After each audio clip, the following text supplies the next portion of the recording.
All right, team, we are back for After Hours today. We are going to provide you an amazing show today with Trump confirming XRP, Solana, ADA, all a part of the crypto strategic reserve. And this is our confirmation from the big guy himself that we are getting a crypto strategic reserve instead of a Bitcoin only strategic reserve. So this is very exciting for us altcoiners out here, and people that hold XRP or hold Solana or even hold other altcoins. This is very exciting because this sets the standard that it's just not Bitcoin that's involved in the crypto industry, which was touted a lot last year, which we'll get into, but now it's other cryptos, XRP. And so this is very exciting. So Matt, I wanted to ask you, how big is this move for our crypto holdings?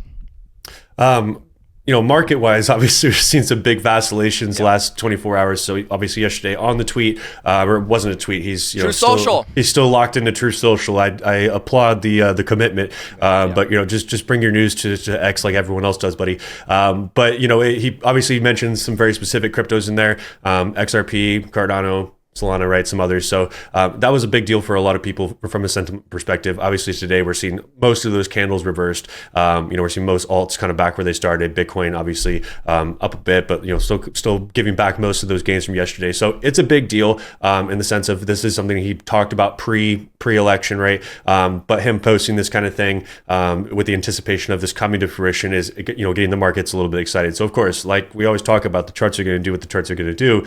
In fact, we saw some rebalancing move to the upside, meaning that we potentially could have lower to go even after this. So, I'm excited about the future of it.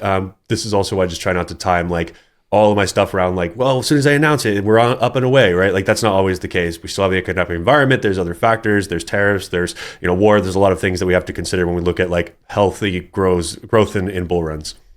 Absolutely, Matt. Team, in this show, we are going to get into Trump confirming these altcoins. We're going to talk a little bit about them. We're also, I think, we just kind of did that right now, but we're going to talk in detail. What does this mean for this bull run now? Okay, if the U.S. government is stockpiling our cryptos, these 5 cryptos, some of the leaders in the crypto industry, what does this mean for this bull run? And we're also going to discuss, why did the Trump admin not choose a Bitcoin only strategic reserve? And I saw a lot of Bitcoiners getting into this, sharing their frustration. And I wondered the same thing because I thought they were going to go with a Bitcoin strategic reserve. And if you want some more insight into this topic, I went back to the January 6th show we did, and we talked about some of the commitments from the Trump administration pre-inauguration, and we kind of gave some of our predictions. But I think that show is very prophetic to where we're at today with this fruition with this crypto strategic reserve. So I highly recommend watch that, and then watch today's show because we are going to get into what was the choosing of this Bitcoin, of the not choosing of the Bitcoin strategic reserve, and then ultimately getting into those price targets. What's changed, Maddie? We're going to talk about those things, go to the charts, and give a holistic approach to this because I don't think anyone's really doing this right now. They're not breaking down both sides of the argument.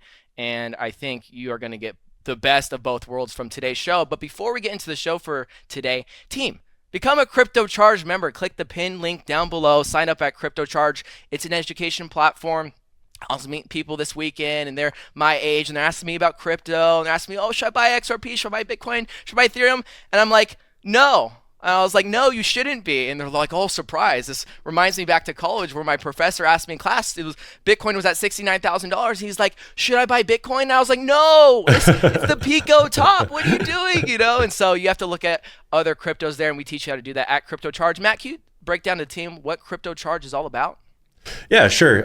So CryptoCharge is an educational platform. We bring you guys updates Monday through Friday that are live. Of course, you guys can watch them at your leisure. Of course, you guys have work and kids and sports and other things I'm sure you have to do. So we give you guys that. We give you guys the Daily Edge every day, which is a written summary of everything we talked about in the update. So again, I know some of you guys are short on time. We try to accommodate you guys in all capacities there. We have the coin library where you guys can look at our entries, exits, technical analysis. We have our learning center where there's a lot of great information in there, whether you guys are new and you need those bite-sized informations about what are wallets, what is crypto, or you want to get more into the strategy strategy of the consistent investor strategy or technical analysis and kind of get your footing on that. And of course, we got to bring it all together with the Discord, and that's where you guys are able to ask questions, participate in Technical Tune-Up Friday, a variety of different things, and that's all included for $49 a month if you use code YouTube, and you also get a 30-day free trial with that. So 30 days, 30 whole days, check it out. Outside of that, we are also trying to do more local meetups. We had our first local meetup here in Temecula over the weekend. Yeah, super fun. A lot of folks came through. It was really nice getting to meet some of you guys. So if you guys are in other parts of SoCal, we're going to be trying to do those monthly as well. So next at the end of this month, we'll be in Orange County, March 29th at Hangar 24 Brewery. So if you guys want details on that, jump in the Discord. We'll get you guys locked in.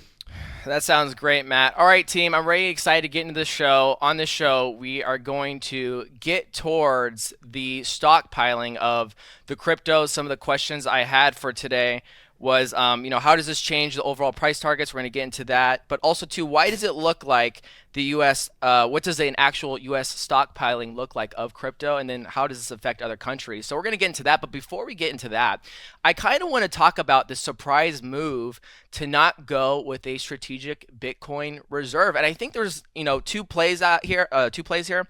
When you look at Trump's personnel, when you look at the executive branch of our government, which is predominantly a part of the working group, of this crypto working group, with the crypto czar, David Sachs, at the head here, I think there's two things we should break down about this. And one of them is that the personnel actually have a lot of ties in there. There's actually a lot of benefit for this crypto reserve for the personnel. But I think for Trump in specific, just like many other things relating to Trump, I think it's actually just for optics for Trump. And I want to explain what I mean by that. So when we know Trump, we know how optics affect Trump. And there's even past situations like the 2018 midterms where he sent the National Guard down to the border and then the news flocked at him and he immediately pulled it back after the midterms. That was like an interesting scenario where the optics weren't all that great. And there's a couple past instances where the optics weren't all that great, but I feel like the optics are a huge play. And honestly, who Trump is, and it's because it's crazy to see him tweet on Truth Social, that's funny, about XRP, Solana, and ADA. And it made me think about The Art of the Deal, this book from 1987 by Trump. And in The Art of the Deal, he discusses, and it has a profound quote in it, and it's a popular quote that was making its circles in 2018 and 2019. But the context of this quote is something like this. He had some land in Atlantic City, Broadway, and he was trying to get the Holiday Inn executives to come partner on this land to build these casinos. And so what happened is the executives were arriving to come look at the land, Maddie. And what he did is he hired a bunch of project managers and a bunch of machinery to literally pick up and move dirt around the land to make it look like they were doing something, like there was a lot of progression. Okay? And this is hilarious. And I want to read the quote for you because this kind of encapsulates who Trump is. He said, what the bulldozers and dump trucks did wasn't important, I said, so long as they did a lot of it. I thought this was pretty interesting because this was like 40, 50 years ago, but this kind of encapsulates who Trump is. And so where is this getting to? Like, why would I read that quote? Because I feel like this has a lot of explaining of who Trump is. Trump is a man of fanfare. Trump is a person that loves campaigning. Trump loves to kind of stir the pot, but according to his narrative and not really the narrative of others. And I think this had a lot of play last year, Maddie, as it relates to the primaries, where he made the stance in September 2024 where he said, we're going to have the largest U.S. deportations in history if I'm elected, all right? So first week of the Trump regime, the new second-term Trump regime after the inauguration, the first week deportations looked like this. 617 average deportations per day. The second week was 737 average deportations per day. You want to know what Obama was for both terms? Over 1,000 deportations on average per day for both terms. Trump's on track right now, competing against Biden's last term in office, last year in office. Not against his last term, his last year. He's at a slower pace than Biden's last year in office. So what am I trying to say? Trump is a man to get the people going. He's all about the hype, even if the execution isn't really there. And I think that you can see that within the Art of the Deal example. You can see that within the U.S. deportation example, as he's like, not even competing with Obama and Biden numbers now. And so it just calls into questions like, okay, what's the outcome of this crypto strategic reserve here? And so it calls into question a lot of things, but I think it has to call into question the people, the personnel that's involved here. David Sachs, very interesting background, Maddie, because he is the crypto czar. And there's also some other people like the CFTC chair and Charles Hoskinson's very close with Bo Hines. So Charles Hoskinson said himself that we have an in with the board because of Bo Hines. I was like, oh, that's very interesting.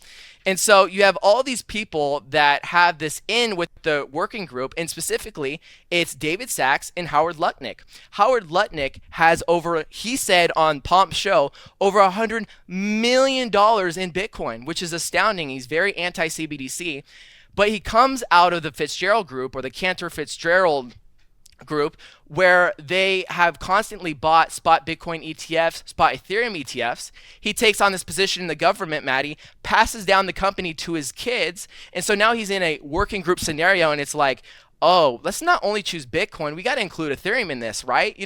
He's thinking about his people, what he has known, which is Bitcoin, Ethereum, and other cryptos. Look at David Sachs. David Sachs was famous on the All In podcast for talking about his position in Solana.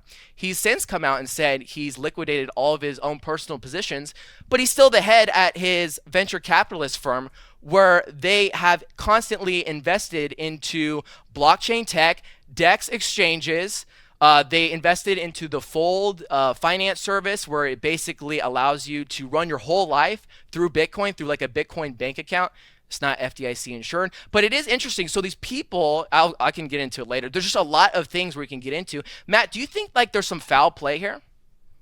Like I've mentioned previously with Trump as a whole, and you obviously pointed to a lot of things of just kind of how Trump behaves in relation to his promises, his follow through, kind of, how he utilizes other people around him to sometimes achieve those goals. And it's why I've gone into this, most recent administration change cautiously optimistic, right?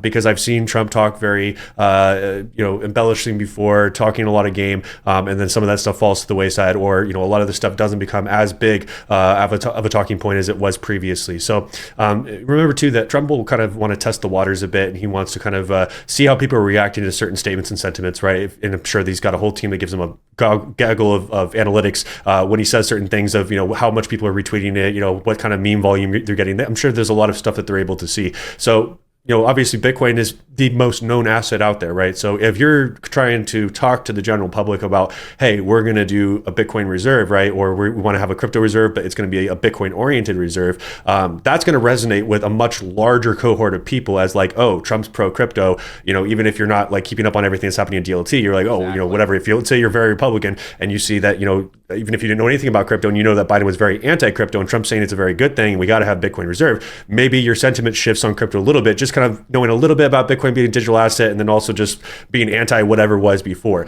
So now that we've seen a lot of these people come into place, and again, I'm not a person who rides red or blue, guys. I'm a very policy-oriented person. Right, I know. I didn't even cast a vote this last cycle. I fall into the libertarian side of things. So again, really, it's for me, everything comes about policy and as many rights as possible, and keeping as much of our money as possible. I think that's something we can generally all get behind as a whole. But one of the things that we saw previously, and Mark Cuban used to kind of work a little bit more closely with Donald Trump, and he's obviously very well versed in crypto, and has an extensive portfolio and understands these assets on a more granular level. Would talk about how Trump would be overspeak sometimes, or speak out of turn in the sense of like talking about things he doesn't know about, and would really try to encourage him like, hey, you need to surround yourself with people that can either give you the footnotes and get you educated on this stuff, so that when you're talking, it makes more sense, you have more credibility, or you need to put other people in that forefront place to allow them to do the speaking for you. And obviously Trump doesn't like that, being the person that he is, but we're seeing a little bit of that shifting behavior post-election, right? Obviously he's still doing all of his posts and everything, and he still says whatever he wants to say, and Trump's never going to stop being Trump. But when we're seeing a little bit more of these heads put in place that have the education, that have the backing, and have the knowledge, and are going to be the people presenting on these potential ideas, even if they don't all come to fruition, that's a much more sustainable and healthy conversation with the American public going forward, with Congress, with lawmakers, with the Treasury, with absolutely everyone that needs to be involved to make this an actual reality and not a whole bunch of promises, right? So overall, again, I think it's long-term bullish. I'm cautiously optimistic still. And that's just kind of, I guess, where I'm at with it. I think it's good that we have people surrounding him that actually know what they're talking about.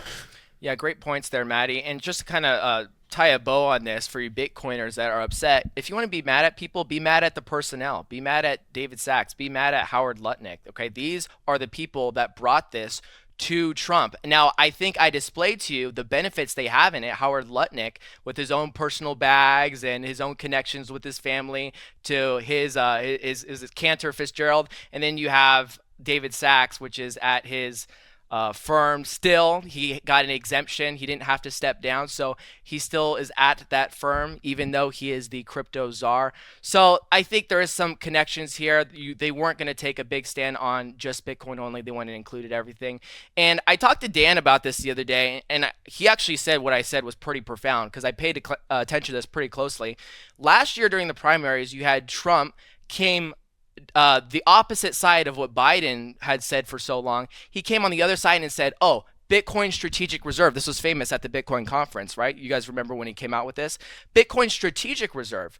Then right before the election, the naming changed. It went to crypto strategic reserve. That's a big difference, all right? Bitcoin in itself is one asset. Crypto can mean many different assets, okay? And then at the top of this year, you saw the transition from it was beginning with Bitcoin strategic reserve, then it's crypto reserve, and now at the top of this year it turned to US based crypto reserve. Okay, what's a US based crypto? Is Bitcoin a US based crypto? No. So now it's at the point where it's like, okay, here's our top five. And who probably picked that top five?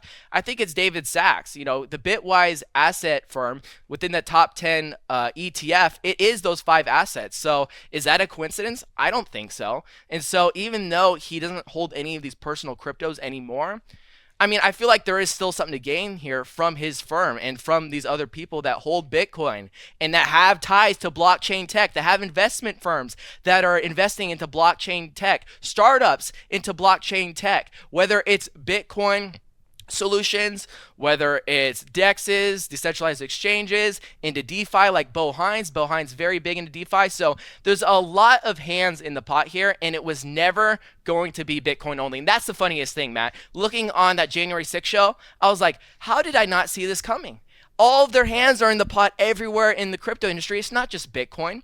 So how could the people, this is the funny part, like how could we expect people that own Bitcoin, Ethereum, XRP, are investing into blockchain tech, into blockchain firms, going to do a strategic Bitcoin reserve? It actually doesn't even make sense. And so they decided, the working group decided a crypto strategic reserve. They give that to Trump. They make sure, hey, just like Maddie said, all-inclusive optics. Trump sold on it. Hey, I am actually the crypto president. And I think that's what ties it in all together here. And it is pretty profound, but that's how it came to be. And so for you Bitcoiners out there that want to be mad, you could go ahead and tweet at David Sachs and Howard Lutnick. Those are the two you should be mad at. Because Trump, just like Maddie said, isn't that knowledgeable about Bitcoin. There was even some remarks at the Bitcoin conference last year making fun of Bitcoin like it's like a toy or something. And it's not. We know Bitcoin is not a toy. Not something we just go in and play with, all right? And so this is kind of the encapsulation you Bitcoiners need to get at, because I didn't feel like even the Bitcoiners were doing that great of a job of breaking it down. And I was seeing the play-by-play by all the personnel. The personnel, look at the personnel's hands. It'll tell you everything you need to know. And I think our prediction from the earlier shows when it relates to this is playing out just not exactly what we thought, but it's playing out exactly as we predicted, because what did we say? This was going to be a win for crypto regardless. That is what we constantly said, right, Matt? Yeah, I agree with that. It's, tribalism is something that really divides the space unnecessarily. The writing was on the wall to some extent too, again, that this was not going to be so much of an issue when you saw, even over the last couple of weeks here, you saw SEC dismissing lawsuits against exchanges, against individual projects, right? And really almost just like a mass repeal. I'm sure there's a handful of sticky ones out there that actually, or maybe hopefully in fraud, they even dismissed the case against Richard Hart, which is absolutely insane to me, because investors did get hurt, and he definitely took millions of dollars and bought disgustingly colored Gucci bags or whatever, Louis Vuitton. Either way, they were disgusting and a huge waste of money. And they were not his money to spend, right? Those were investor dollars. So, at the end of the day, we saw a lot of the writing on the wall when it came to being more inclusive as a whole, not having these exchanges automatically have to fall under security brokerages, right? They're definitely going to have their own rule book that gets written over the next several years. But we're starting to see that progress set in. You have to remember too that in a lot of these lawsuits against these exchanges, that they named a lot of very specific altcoins in those exchanges as the items that were being sold as unregistered securities. So the dismissal isn't so much just an admission of like, oh, we were wrong to say that you were dealing unregistered securities. It almost clarifies indirectly that all those assets don't automatically constitute securities as a whole, right? So I think that was another big clue. We have a lot of ETF filings that are on the block right now that are not Bitcoin and ETH related anymore. So again, at the end of the day, I'm a person who loves technology. I'm technology agnostic. That's why I own a variety of different alts that don't all do the same thing or not just all tiny caps, right?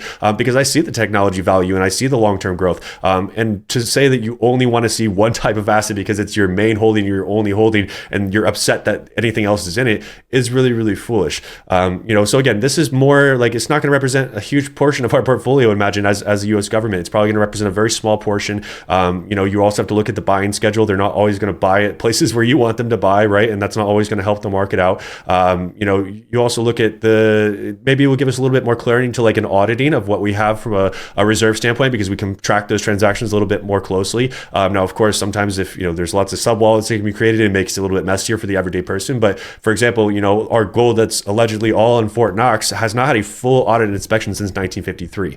We have the vault seal checks, and we have basically like partial checks, but we haven't done a There's full no audit gold of it. in there, bro. Right. I'm pretty sure they've given it away to any leprechaun that's come up to the door and asked for a little piece. So this may be a little bit of a selling point for a little bit of clarity into a treasury for as a whole, but it's still going to be a volatile asset, right? So is the U.S. going to take 50% of all the cash it has on hand and toss it into Bitcoin and alts? No, absolutely not. So it's exciting. I don't think it's going to have as immediate of an impact as you guys think it might have for price. Great point, Matt. And they're not going to have any money to be able to allocate to crypto right now. It'd have to be raised, or it'd have to be passed in Congress of non-discretionary income for this to even happen, with entitlements and defense being the primary attribution when it relates to discretionary income. And then you have the non-discretionary income, which Congress has the ability to pass. But non-discretionary income makes up 10% of all of the total, what is it, like $7 billion? So out of that 10% of $7 billion, that could potentially be allocated to crypto. But it's like there's also other non-discretionary incomes that could be attributed to other spending, not just crypto. So they're going to take all. So you have to do like this gymnastics of how are they going to get this money? Oh, are they going to get the money from what Doge is saving right now? Doge isn't really chopping off the government spending right now. Not a lot. They'll maybe chop off 10% of all government spending, but that's not a lot either. So, you got to look at this. I don't know how they're going to get the money for this. And like Maddie said, on a lot of occasions, it's going to have to be incremental. And so this is where I want to jump in with you, Matt. How is this even going to play out? How is the government going to stockpile crypto? What is going to be the asset allocation per crypto? How much are they going to do it? What does the time schedule look like? We got some inclinations last year from Cynthia Loomis. What could this possibly look like for Bitcoin and all these other cryptos? Yeah, so a lot of moving pieces to make this happen, and purchasing is just one big part of it, right? Like when to purchase, how much to purchase, deciding a budget. That's all obviously a very big thing that has to be worked out, and it's going to get pushed back and forth. And there's going to be a lot of bills where they cram a lot of other bullshit spending in there that this bill is focused on to get it passed, right? That's how unfortunately politics works here in the U.S. is everyone gets to put a whole bunch of garbage that has nothing to do with the actual subject in the bill, and then the bill is 3,000 pages long, and then we just pass it because everyone's trying to get a little piece of something. But even when you look at what's going to be required from both a cost, employee standpoint, management standpoint, you're going to need to look into cold storage solutions and custody solutions that are actually back tested, right? Like you're not just going to pick up, even though ledgers are excellent, you're not going to just pick up a ledger, have one ledger that, everyone gets to use, and this is how we store it, right? So we're going to talk about security. We're going to have to talk about management, custody, security. And you're obviously within each of those departments, you're going to have lots of people you have to hire that have to go through a lot of background checks, that have the right experience to run those security and design those security programs. Obviously working with the Treasury, because this is going to be a big portion of reserves. So this isn't just about, what the U.S. government wants to do spending wise. This is to some extent making up backing of total value of U.S. government reserves. So there's a lot of moving pieces, a lot of nuances. Probably by the time this is all said and done, you're going to have several hundred people working specifically on crypto reserve sector. But you might do a lot of spending, right? Even when it comes down to research and other stuff before you even see a dime of Bitcoin or XRP or anything else purchased. So again, am I very excited about it? Yes. And I do think that it's a very likely thing that's going to come to fruition. But don't be surprised if we miss this entire bull run of doing any purchase or any reserves and don't actually see anything until maybe the next several years of actual purchasing and deployment of capital. Yeah, we're going to get into that in a second, Maddie. Yeah, I think, honestly, 80-20, 80% Bitcoin, 20% everything else. I cannot foresee them allocating so much to XRP. And how they would do that is the question you prompted right there. I've heard speculation on the side, on Twitter, and even I looked at True Social. True Social is unbearable. But I heard about, oh, they actually hold some of these cryptos right now that they have confiscated. So that could just go towards this strategic reserves. It's already there. It's already in their possession. Why does that matter? It's the fact that they're taking they're taking cryptos off the market that they are stockpiling. That's what's going to help. If they're already holding crypto, why does that matter for us if it's already confiscated, right? So if they're going to take that confiscated crypto and apply it to the crypto reserve, that's not really stockpiling crypto. And so I don't know how this is going to play out, Maddie. This Friday, we're hearing from David Sachs at the Crypto Summit, and Bo Hines and all the other cats. They have this big crypto summit to maybe break this down a little bit more. So I'm excited for that. But the point I want to drive home right here with you, Matt, is a lot of people online are very bullish about this. Okay, they're seeing their XRP, their Solana, their ADA now going to be bought by the federal government. How much more bullish does this make us in this bull run for our price targets? I would say that my targets have pretty much remained unchanged based on this news. Unfortunately, right? Like I think that they remain unchanged. Of course, we look at the positive side of things, and we say, okay, well, you're going to have more supply come off market, right? Assuming the government doesn't sell and they don't do all these other things. But the more supply that they do hold, right? And if they do decide to make a sell, or hey, we have this bond to build this infrastructure, we're going to build a speed train across America, and we want to take some of our reserves and sell it for that, right? You can create a lot of sell pressure on the market. They're going to obviously have their own OTC broker order book that they work with, so that increases other market manipulation factors that they can utilize to spoof order books. I'll say this right now: when this does get started, please do not try to follow government purchases and do a 1-for-1 and think you're going to get rich, because remember, they have timelines beyond anything else. Their risk appetite is huge because they're playing with your money. They don't give a shit, right? No. If they make money in 3 years or 5 years, they could wait 10 or 15 years before they actually do any sort of meaningful profit taking, and can make all kinds of crazy purchases that would impact you horribly, because you don't have unlimited money to use, and they do. So I think that for a lot of assets, especially assets with finite supplies, yeah, the more that you see go into any government custody and don't come out for several years creates a little bit more of a supply shock on chain for people, right? And on exchange, and sometimes can create a little bit of those higher lows that are staying a little bit more elevated for longer periods of time. I think that's best case scenario, but I really don't think we're going to see every time the government buys a smidge of Bitcoin or a dime bag of XRP, that we're going to see a huge increase in price. Look how much Bitcoin Michael Saylor buys on a regular basis, right? Like that should technically rock the markets, but it doesn't, because of the way that he executes his orders. So remember, guys, the big government's going to buy maybe large amounts, but like they probably are going to take Saylor's budget if we're just talking about Bitcoin, but that would be on like a daily schedule or a weekly schedule, whatever it is. It's probably not going to be as big of an amount as you guys think it is. So we'll see if the government's actually just strategic with it. We'll see if they end up deploying capital at opportune times when the markets are down. But it also introduces a layer of risk because they have incentive to get better prices or whatever, we can see Congress and other people in government do very nefarious things in order to drive markets in places that they want to see it so that they can get the best prices they like. So I see both sides of it, but don't think that everything's an automatic W bullish 24/7.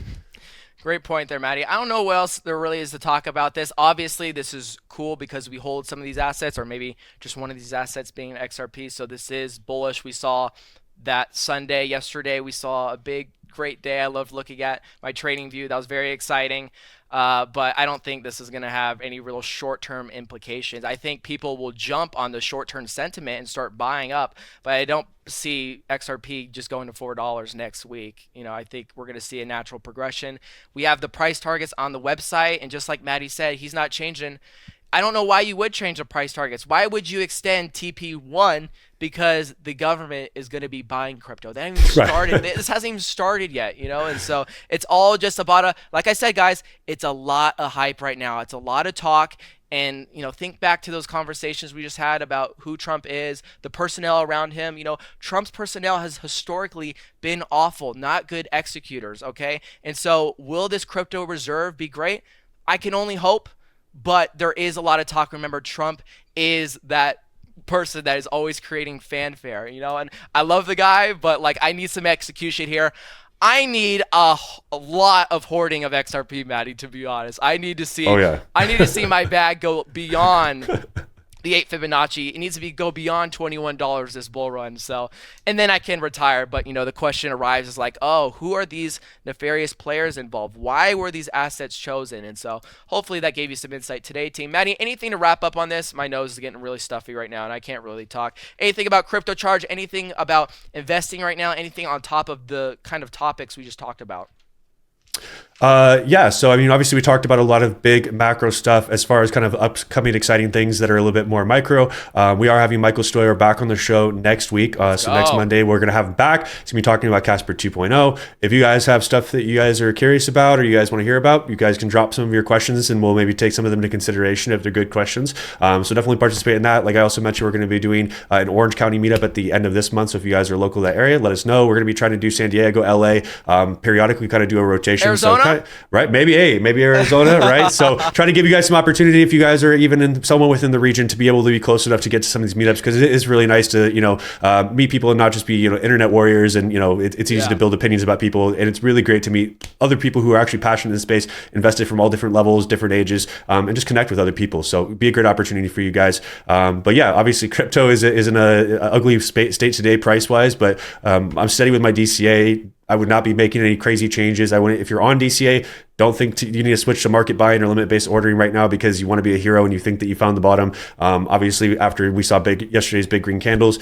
your Boy Scout promise should be I never buy big green candles. So I would encourage you guys to continue to stay consistent with that because that almost always will get you in a horrible spot. And just stay consistent, guys, right? I know that it's not fun to see these kinds of days, but you look at some of the macro levels, you look at the total market caps, you look at Bitcoin where it is totally, XRP, HBAR, a lot of stuff is still in a really good spot right now. So I have not flipped bearish by any means, but I wouldn't encourage you guys to go hero mode right now and deviate from your DCA route. Smart advice there, Matt. Team, we are done for today. If you have any questions, leave them in the comment section down below. First Stoyer next week, that's going to be a banger show. But also, too, if you have any questions not related to Casper, leave them in the comment section down below. We'll bring them up for the Ask Matty show, 2:30 p.m. Pacific this Wednesday. And we will see you guys then. Bye.